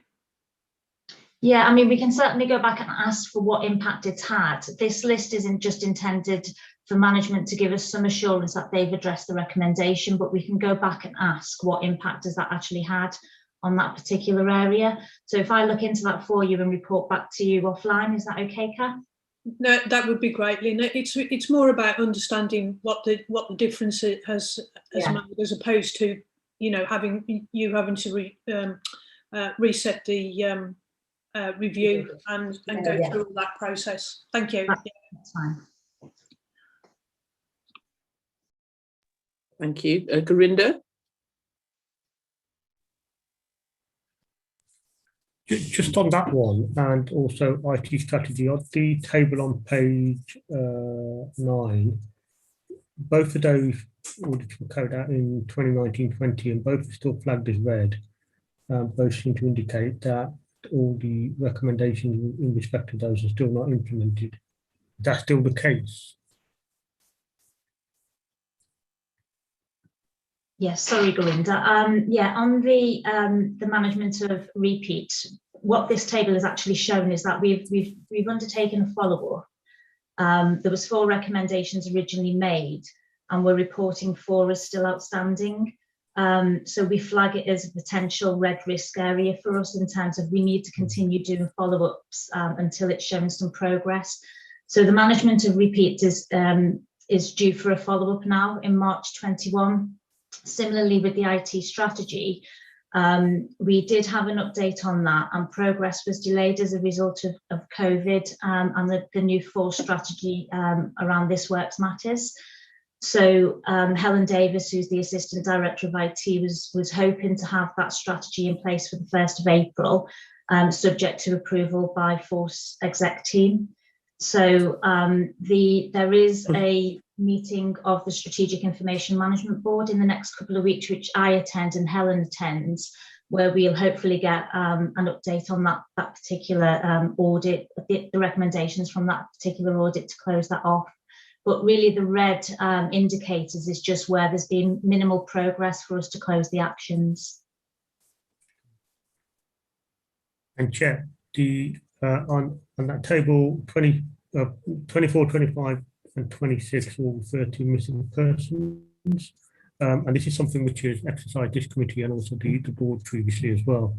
And when I look at the latest position, all of them kind of refers to a review in July 2020 and then follow-up in progress. I'm just wondering whether there has been any progress on those. Yeah, we're actually doing a follow-up on those now. So I will be able to give you some certainty around that for the next committee. I'm conscious that you might not necessarily be around for the next committee, so I can report back as soon as we've got the results on that, so members will have some closure on it. But we've got an audit underway, specifically focusing not only on missing persons process, but a wider vulnerability piece which incorporates this. So if, again, I could commit now to actually giving you that assurance outside of this meeting and then another update to committee in June. Would that be acceptable, Garinda? Yeah, that's fine. Thank you. Okay, thank you both. Okay, I don't see any other questions coming through, so please pass on our thanks to the staff for what they have managed to get done in very trying circumstances, Lynn, and some of them are online, but make sure they're all aware. It's on to you again next for the 21-22 annual strategy and work plan. Bearing in mind, of course, what we were saying in terms of the risk registers as well, that with a new commissioner coming in and a new plan, then actually the audit plan may need some adjusting in the course of the year to take into account whatever the new priorities are. Lynn? Thank you, Sue. Yeah, I think that is a given. So what I present today, I think I'll caveat with saying that there does need to be some flexibility around this throughout the year. So if I just give you the key highlights of what this report actually shows, members will be familiar with this because you've seen it for several years, but the strategy basically just sets out the context in which internal audit work and describes the services we provide, what resources we've got available, etc. So this year we've got around 800 auditable days available. So we've actually summarised at Appendix B what we feel we can do within those 800 days. And that is really, that list has come together through looking at risk registers, through consultation with senior management, a little bit around sort of professional judgment and what we know about the national agenda, and where risks may have been highlighted by other assurance providers such as HMIC FRS. We do, when we risk assess it and rank it, take into account how it contributes to the police and crime plan, the This Work Matters strategy, whether it's an active risk on the risk register. So you will see I've tracked the risks back to what we propose to do. And that gives us our priority rankings for the audit. So there is some sort of methodology that goes to putting this list together. But what we end up with is a long list of suggested areas or potential auditable areas and limited resources in which to do them. So we do have to do that priority. But I have been open about some of the areas that we can't focus our attention on this year just because we haven't got that resource. But as you pointed out, so at the beginning, I think there's a lot of caveats around this work plan, particularly this year, because we are still in that volatile situation with the COVID pandemic and how that might change us over the next 12 months. Whilst I've put a 12-month plan together, I think it's certain that we will have to review it at key stages throughout the year, particularly once we've got a new strategic policing and crime plan and how that might influence new priorities. So I will say that it does need to be flexible. There's a lot of new areas in the plan as well that we've never done before. So we don't know what we're going to come across or how wide those audits need to be. So the scope on some of them gives us the flexibility to just prioritise to the risk at that particular time. But generally, yeah, I think it's a pretty sound plan. It's been back to the Force Exec team for their views, and the feedback that come back was positive. The only other additional aspect of this report, I suppose, is the audit charter, which really just underpins the strategy and sets out our working protocols. And again, there's, that's the same as what the audit committee has seen before, and there's not been any changes required this year.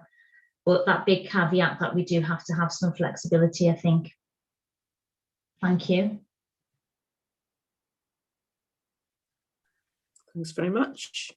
Are there any questions or comments? Kath? Thank you, Chair. Just some observations around some of the points in the audit. And Lynn, thank you and your team for all the hard work you do. It's been immensely valuable to us all this time. If I can just draw attention to domestic abuse, can I encourage considering stalking and harassment within that? We've heard that there's been a change in the understanding of how stalking and harassment is recognised, and invariably it links into domestic abuse anyway because of the coercion and control.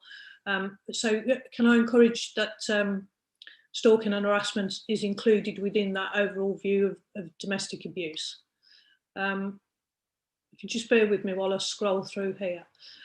Rape and serious sexual offences, which we discussed earlier on. Will that review also include governance and the relationship with CPS? We heard earlier that the service level agreement with CPS regarding RASO is changing. So it would be helpful if that audit followed the whole journey through.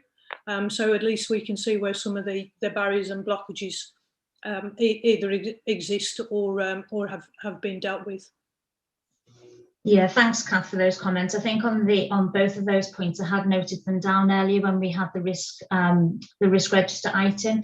So we can certainly try and integrate the stalking and harassment into domestic abuse. It was intended to focus on changes around processes, but given the strong links, that's inevitably going to come out in that review anyway. And the RASO review does include within the scope governance and how we work with partnerships and our network. So yes, we can certainly build that in. I think all of these audits where we have flagged a link to the risk register, we will consider the mitigations that have been recorded against those risks and look at how those mitigations are being managed. So inevitably that would have come up in the review. But yes, I'll make sure that that's included. Okay, and just one final point on there is the management of suspects, and it specifically talks about everything up to the process of other than being on bail. That might be an intention within the extractor there, but my real concern about that is whether it is the timeliness of it. There's a significant issue with criminal justice backlogs at the moment, and invariably there will be a risk within the amount of offenders who are on bail waiting to go to court, and the safeguarding issues that fall out of that.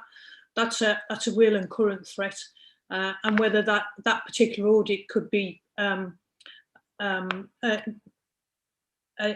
priority as opposed to later on in the year, because it's something that's current and relative to us now.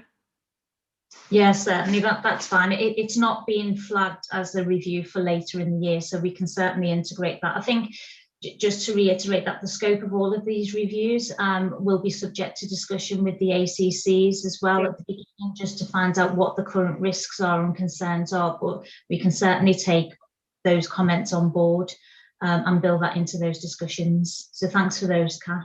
That's great. Thank you very much. Thank you, Kath. Everyone else happy? Yeah. So with those helpful suggestions from Kath, we are noting the plan as it stands, and the charter, which has not changed this year, bearing in mind that there will probably have to be changes in year. So thank you everyone for that. We'll now move on to reports from our external auditors. We've got 2 new colleagues from Grant Thornton, one of whom may be a familiar face to some folk, because Lauren had done some work with us earlier, but Ian we've not known before, and I hope I am meeting one or both of them in the next fortnight online, but haven't done until now. So very good to see you both. Ian, are you presenting the first of the papers? So yes, so I'll talk you through the plan, and then I think Lauren will do the progress report. Nice to meet you all, albeit virtually.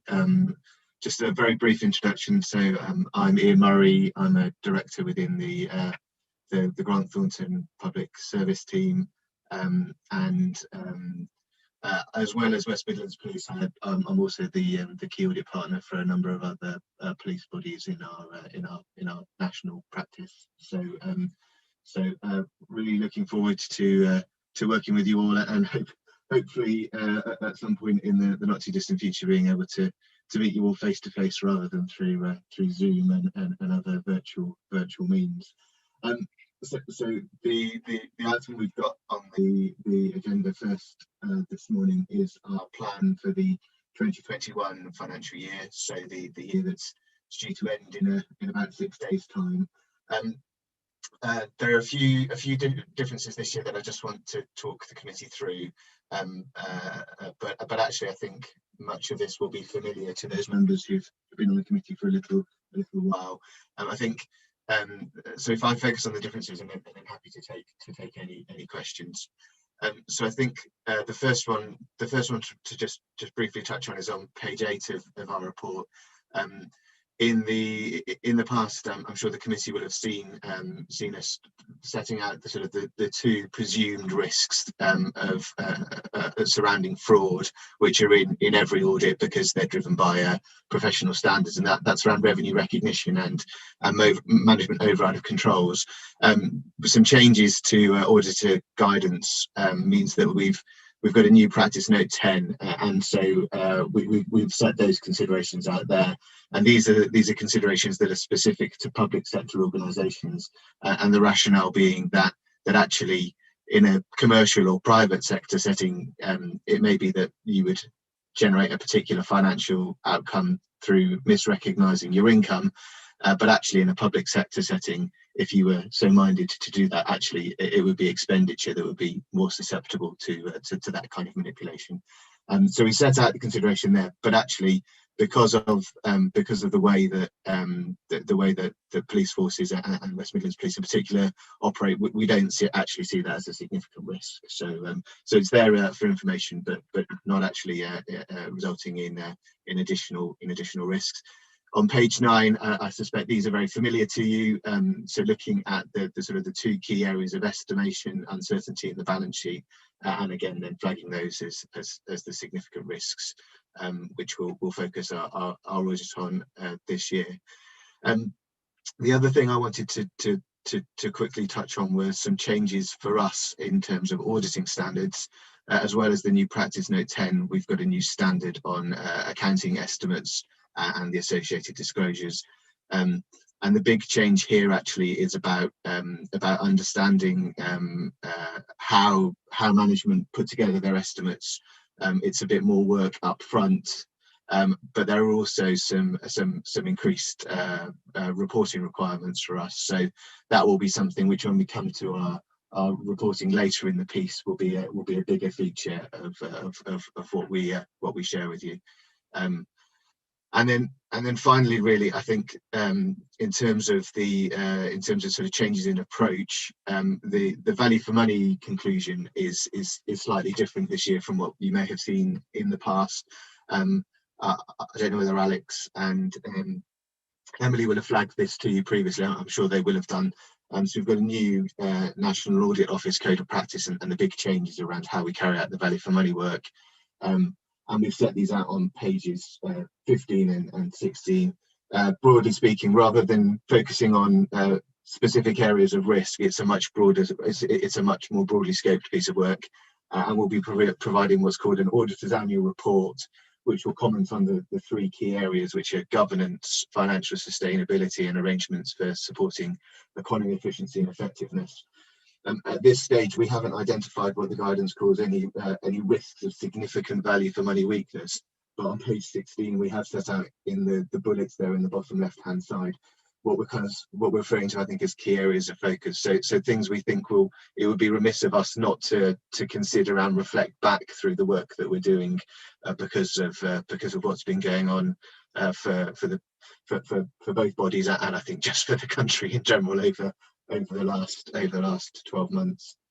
And then very finally, I think it's maybe just worth flagging on page 17 just the timetable, because that's been an ever moving beast over the last 12 to 18 months, and we've had it confirmed now that the target date to have accounts signed off for 2021 will be the end of September, and the drop dead date for draft accounts being produced by auditor bodies is the end of July. So not going back just yet to the sort of end of May, end of July timescale, but equally not the kind of the November and thereafter that we saw in 2020. And I think I probably should just finally say, actually, on the fees, which is set out on page 19. So we know that for 2021 there are a couple of issues that will result in fee variations. At the point of drafting this report, we are still in conversation as a firm and other providers with public sector audit appointments about what the quantum of that will be. And when that starts to crystallise, we'll then share a separate fee letter to set those out. But those conversations were live at the point of drafting this plan. I'm happy to take any questions if there are any. There is certainly one from Richard. Thank you, Chair, and welcome Ian and Laurelyn. And because you're new, it would just be helpful for me and hopefully the rest of the committee just to talk us through what the succession and handover kind of process was, just so that as you're a new team, how quickly have you been able to get up to speed with us as a client? So Laurelyn obviously has worked with both organisations before, so I think her learning curve is slightly less steep than mine. We had a number of handover conversations with Alex and Emily. Alex and Emily are still employed by the firm. They've not gone anywhere. It's just that they're working on other jobs. My background is heavily police focused, so as well as this client, as I said, I'm the audit partner at the Met Police, at Lancashire Police, and until recently working with three forces in the southwest as well. So in terms of the sort of the sector issues and the national context, I understand a lot of that already.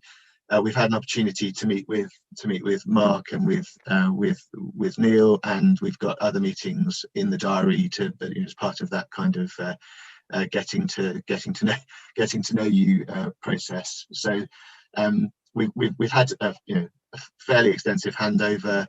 There's still the opportunity to talk to Alex and Emily if that's what we need to do, reasonably comfortable that at least the kind of the broader context and the environment in which you're operating, and I feel I have a reasonably decent grasp of coming in. So thank you.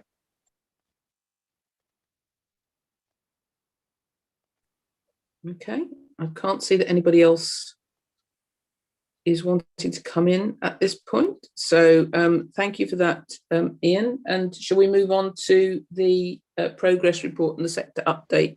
Is Laurelyn presenting this yet? Yes, I am. Thank you. So in terms of kind of the progress for the year to date, then as Ian said, we've sort of had the various handover meetings with Alex and Emily. There's a lot of new people on the team our end this year, and obviously there are some new people involved your end as well. So we've had kind of initial meetings about how, just going right back to basics, how we're going to operate, how this is logistically going to work. Our sort of on-site, in inverted commas, planning commenced middle of February, and all went to plan. We're just working through the very final queries at the moment, which is a good position to be in, and that's where we wanted to be at this point in the year. As Ian says, we've got various meetings in the diary over the coming weeks to kind of get to know key individuals, and kind of have those early discussions around that VFM work and some of the questions that we might need to ask about that. And that was broadly all I was going to say about this report. The rest of the report kind of sets out key deliverables for the year, which are essentially the same as they are every year, and then some sort of sector update information for you if it's useful. Happy to take any questions. Okay, thank you. Are there any questions? No? I think people are happy, and the sector updates are always useful as sort of background reading, so thank you for those. Okay, so we're all happy with that. Thank you both. You've sat through a long meeting for a very brief encounter, but it is we do value the work that obviously you do and the relationship that we've had with the firm for a long time. So it's all really useful in terms of background and context, anyway. So, yes. So yeah. Thank you. Yeah. Good. Okay. So then the final paper is the terms of reference for the committee, which haven't changed, and the work programme, which, like everything else that we've said, clearly may be subject to change. This is our best stab at it, and we've no idea how many of us will be here to see it through, if any at all. But are we happy that in our experienced opinion this is a reasonable work plan for the year? Okay, nods going around. Thank you for that. Okay, so the final session is one of thanks and reflection. I did say to the actual members of the committee in our pre-meeting, and I want to put it on public record as well, that in nearly 40 years of serving on public committees, this audit committee, I think, really takes the prize for the body which has the most consistent attendance from all its members, the most consistent preparation for the meeting from all its members, and the most balanced and informed input from all its members. There's never been a member of this committee that I've had to prompt to say you haven't said anything for the last 3 meetings. There's never been a meeting at which I've had a sense that somebody sitting around the table hasn't thoroughly read and understood the matters under discussion. So I want to thank the members of the committee for that.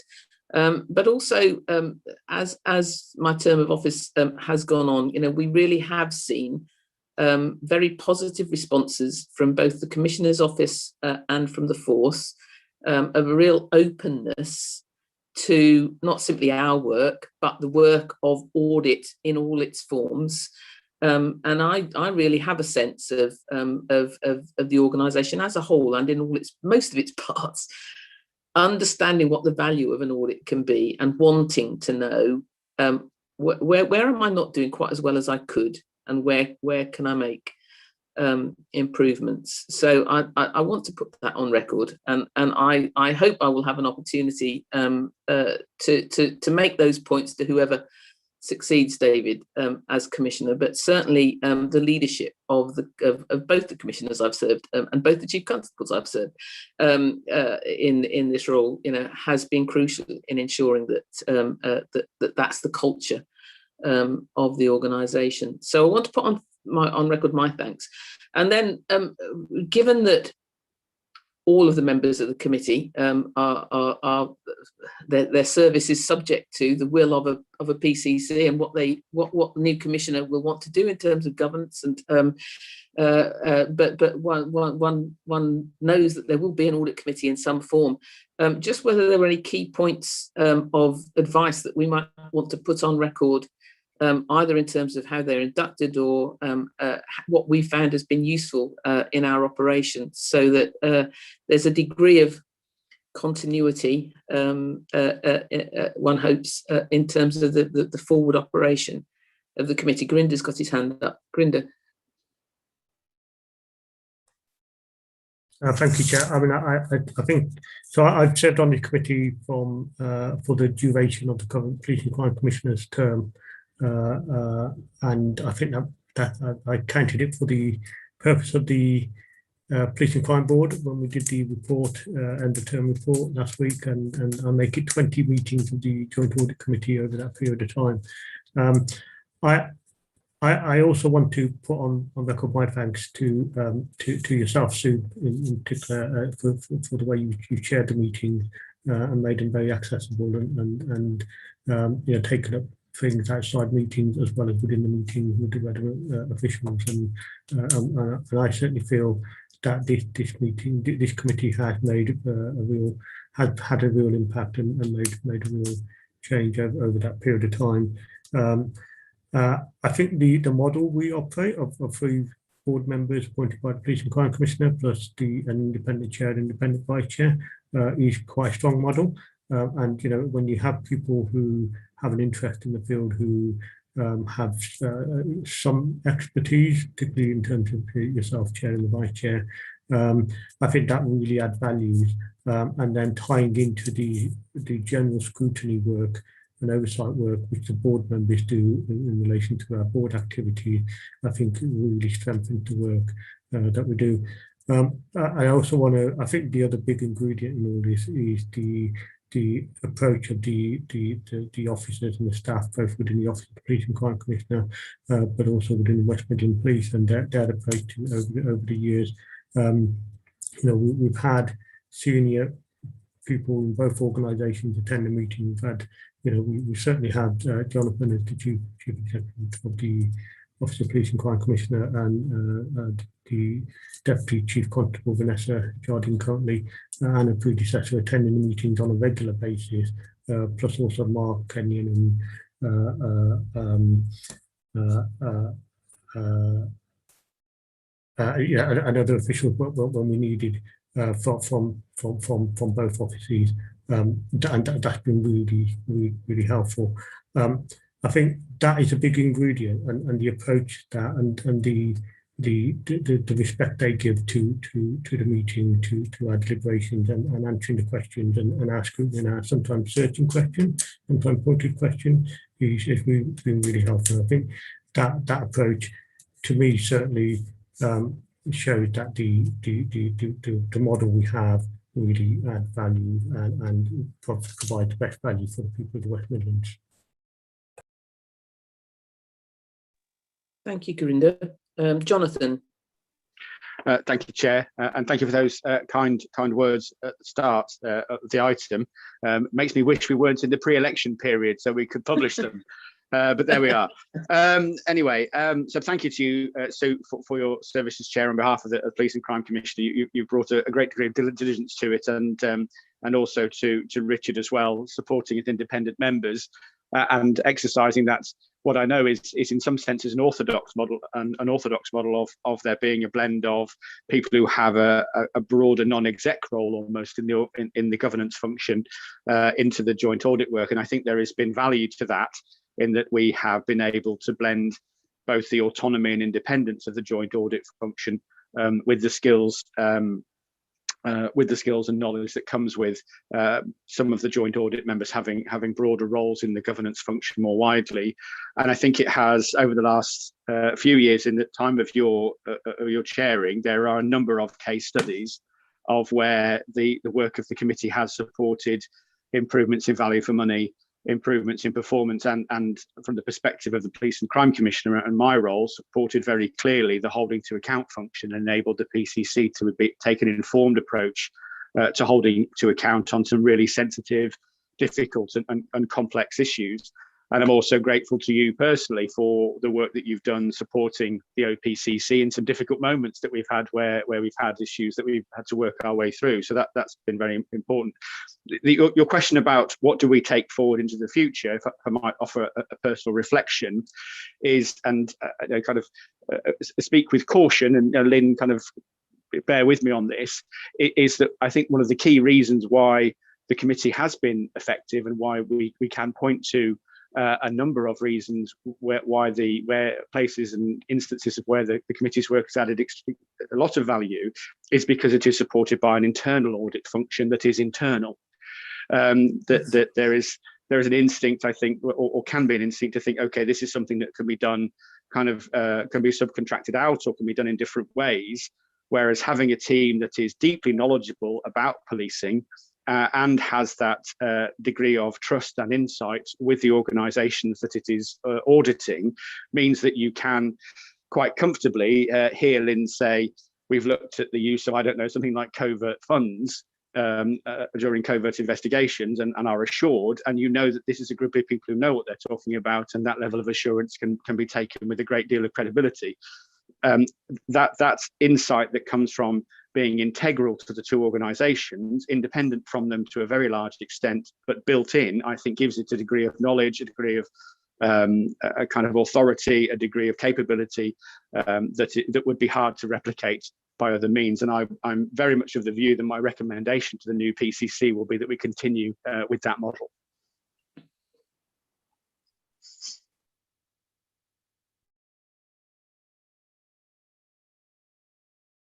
You're on mute, Sue, I'm afraid. That's a shame, because I was agreeing with you. I will try and find a way to add my advice for the new commissioner once elected in that regard, because I think it has been critical. Richard? Yeah, thank you, Chair. I haven't got your 40 years experience, but I've got 20 years experience of audit committees, and I would associate myself with your comments about the effectiveness of this particular forum.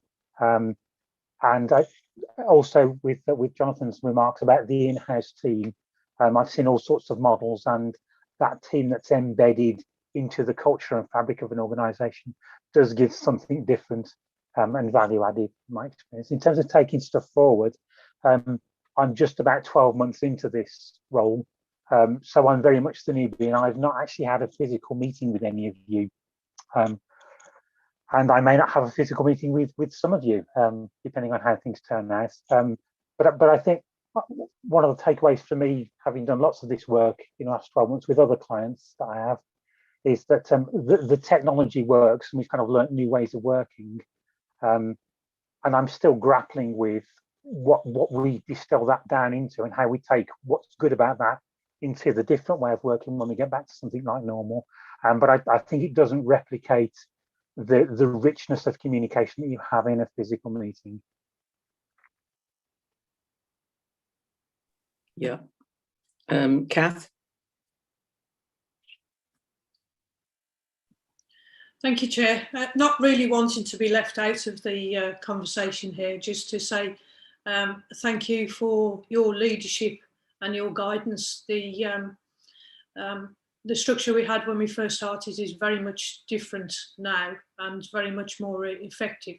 And clearly the work by Lynn and her team makes a real difference to how we do our jobs, with having oversight of how policing is delivered across the West Midlands. And just to say thank you for the police representatives that now attend, because without your insight and us having the ability to challenge and also receive the responses, it's an incomplete picture. So your attendance as representatives of all the different aspects of West Midlands Police is very gratefully received.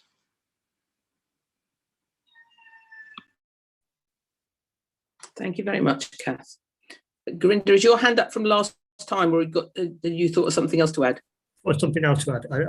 Very often these meetings are cloaked in a lot of secrecy and stuff, and one of the ingredients of this joint audit committee has been the openness and transparency of a lot of our discussions. So meetings are held in public, papers are published, and they've been live streamed from, I think, maybe not from the very beginning, but for a fair time, and even through pandemic, we carried on meeting and carried on with the programme online, and everything's been again in public. So I think that also is a big thing in terms of giving confidence to the people of the West Midlands in respect of how money's been spent and scrutiny and stuff. So that is also something that's continued. Yes, thank you. I'm sure that will continue. On one famous occasion, my husband tuned in to let our granddaughter see where Nanny was. I don't think she followed much of the meeting, but she was very interested to see that she could actually see where Nanny was online. Okay, I'm sure we will have logged all of those comments about what works well, and we'll make sure that we find ways of feeding them in. There will be another meeting of this committee, but with only Richard and I there as members on the 24th of June, and we'll see everybody else, I hope, at that point. So with thanks to you all, I'll close this meeting and keep safe until the next time. Bye, everyone. Thank you, Chair. Thank you, Chair. Thank you.